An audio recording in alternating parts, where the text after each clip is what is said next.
Have you ever wondered how to get on the property ladder as a first-time buyer? What I want to do right now is give you 6 quick tips to get yourself on the property ladder.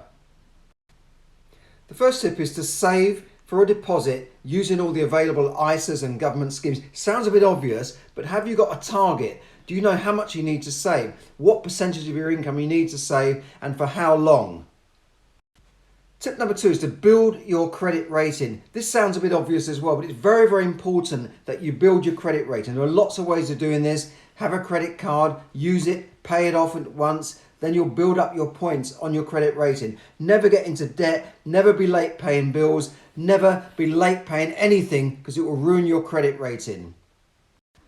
The next tip is to search for up and coming areas. This means if you can't afford the area that you're in that you'd ideally like to be in, maybe move out of town or find the best property find the worst property in the best street rather than the other way around. So look for areas that might be up and coming and will be valuable in the future rather than just looking for the areas that are already mature and already expensive.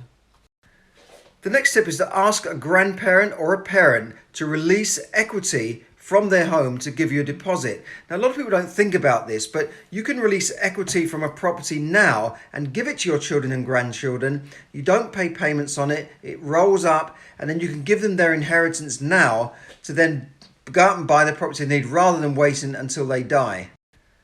Tip number 5 is look for rent to own deals. This is where a landlord or a property owner will basically allow you to rent and buy the property at the same time. So a unique way of buying a property, getting yourself on the property ladder for those people who maybe don't have a deposit, couldn't get the mortgage that they need, and they can sort of buy and rent their property at the same time. So great scheme, have a look into that.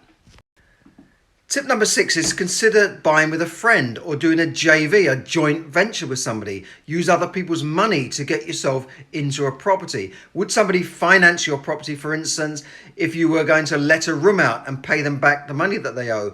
Can you just buy with somebody that wants to own a property, but you just share the house together? It's a house share, that's all it is. There are lots of ways, if you open your mind a bit, where you can get onto the property ladder without being stuck in your own mental problems of, oh, I can't afford this, I haven't got enough money. Consider buying with a friend or doing a JV. Now, those are the 6 tips, but I want to give you one other tip now, is if you want to learn more about property investing, join me and join others on a free training webinar called Beginners Property Investor Secrets. I'll put a link up for that. Very great webinar, absolutely free, and will get you started in property.